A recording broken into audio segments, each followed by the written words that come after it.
गुस्ताखीअ जी मिले माफ़ी त हिकिड़ो अर्ज़ आ साईं, असांजो ॾोह कहिड़ो आ, सुजायूं मुंहुं वेठो आहीं, असांजो ॾोह कहिड़ो आ, असां सां थो न ॻाल्हाई, असांजो ॾोह कहिड़ो आ। इहा कहिड़ी फज़ीलत आ,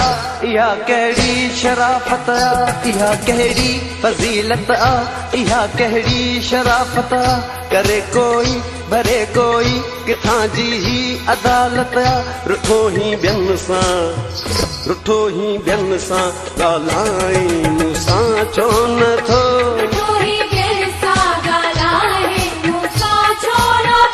इहा कहिड़ी फज़ीलत आ, इहा कहिड़ी शराफ़त आ, करे कोई भरे कोई किथां जी ही अदालत आ, रुठो ही ॿियनि सां, रुठो ही ॿियनि सां ॻाल्हाई, मूंसां छो नथो,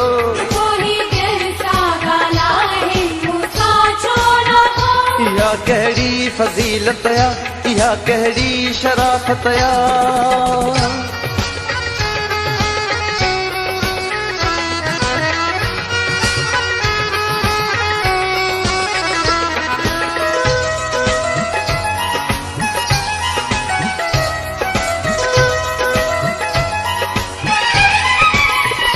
मुंहिंजे सिर खां का ग़लती अगर थी हुजे, मुंहिंजे सिर खां का ग़लती अगर थी हुजे, पोइ रुसण जो तोखे पूरो अख़्तियार आ, बाहियूं ॿियनि जूं फिरी छो छो मूं ते छंडी, ही सरासर नाजाइज़ीअ जो इज़हार आ, मूं मोलाई असां छा लाइ कहर थो करीं, मूं मोलाई असां छा लाइ कहर थो करीं, मुंहिंजी मानी पाणी ज़हर थो करीं, मां बि रुअणो आहियां जहिड़ो वारी मूंखे पंहिंजे भर में न मुर्की वेहारी, मूंखे मरी वेंदुसि मां, मरी वेंदुसि मां, तूं सम्झी छा लाइ कोन थो, मरी वेंदुसि मां, तूं सम्झी छा लाइ कोन थो, रुठो ही ॿियनि सां ॻाल्हाई, मूंसां छो नथो,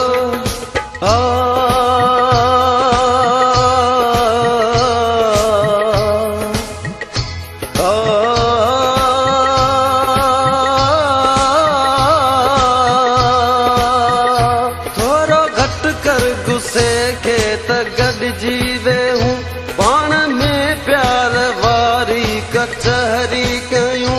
थोरो घटि कर गुस्से खे त गॾिजी वेहूं, पाण में प्यार वारी कचहरी कयूं,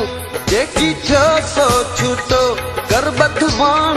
ॿधो, वेही आराम सां सूर दिल जा वंझियूं, मां बि केॾो अचां थो परे खां कही, मां बि केॾो अचां थो परे खां कही, लोक जी टोक ऐं सूर सदमा सही, बुरनि माण्हुनि जो दिल में न अरमान कर, कंबराणी कुठल ते ही एहसान कर, छो रकीबन खे वेही करी फोन थो, थोरी देर सां ॻाल्हाई, इहा कहिड़ी फज़ीलत आ, इहा कहिड़ी शराफ़त आ, करे कोई भरे कोई किथां जी ही अदालत आ। रुठो ही ॿियनि सां ॻाल्हाए मूंसां छो नथो, रुठो ही ॿियनि सां ॻाल्हाए मूंसां छो नथो, रुठो ही ॿियनि सां ॻाल्हाए मूंसां छो नथो।